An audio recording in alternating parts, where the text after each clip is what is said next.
Indonesia kebangsaanku, bangsa dan tanah airku, marilah kita bersatu, Indonesia bersatu. Pagelaran turnamen pramusim Piala Presiden 2022 usai sudah. Leg kedua partai final antara Arema FC dan Borneo FC digelar semalam di Stadion Skiri Samarinda. Sebelum kick-off, tersaji juga acara seremonial yang cukup meriah yang disajikan oleh pihak panpel pertandingan.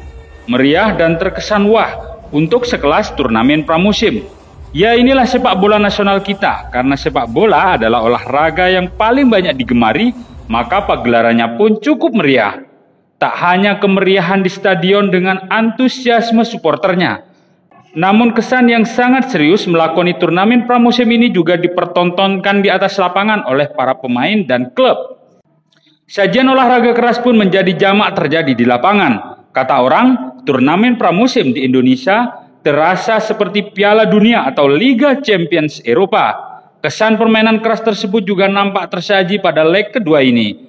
Aksi saling dorong seperti ini mungkin biasa saja, karena inilah sepak bola, memang rawan benturan. Tapi kerasnya turnamen pramusim ala Indonesia juga mempertontonkan aksi tackling dan sliding keras macam ini.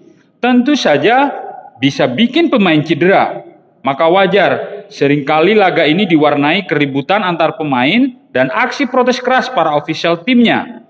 Tak hanya sliding atau tackling keras, tapi malah beberapa kali aksi yang menjurus kasar dan di luar kewajaran semacam terjangan maut ala tendangan kungfu ini. Saat bola masih di atas, pemain Arema FC terlihat berusaha menyundul bola. Namun di sisi lain, seorang pemain Borneo FC menyambutnya dengan terjangan kaki sangat tinggi, nyaris saja menyasar kepala si pemain Arema. Ini jelas pelanggaran keras dan berbahaya. Uniknya, wasit malah memberi kartu kuning pada Adam Alis, pemain Arema yang protes keras ke wasit. Sementara pemain Borneo yang melakukan aksi tersebut tak diberi hukuman kartu apa-apa. Padahal jika dicermati, aksi terjangan ini sangat berbahaya. Bukan saja berisiko cedera berat, tapi juga bisa mengancam jiwa karena kepala adalah bagian tubuh yang cukup vital. Permainan keras dan cenderung kasar para pemain tak hanya pada laga ini, tapi juga pada beberapa pertandingan lain yang sering kali berujung keributan di lapangan. Beruntung tak pernah memancing kemarahan penonton saja.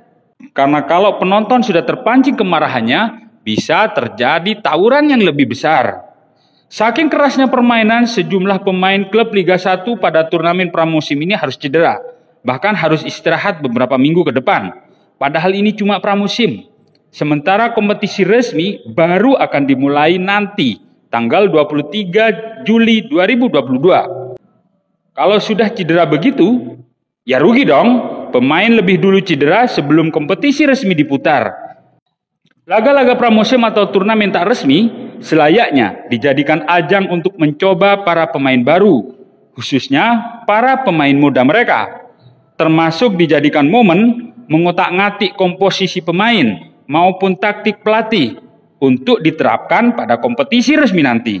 Dan tentu saja menghindarkan pemain dari kemungkinan cedera pada tiap laga pramusim. Hal inilah yang dilakukan klub-klub di luar negeri, utamanya di Eropa, saat mereka melakoni laga-laga pramusim. Sementara di Indonesia, serius amat om. Bahkan bisa-bisa mengorbankan pemain hingga cedera parah. Bagaimana menurutmu?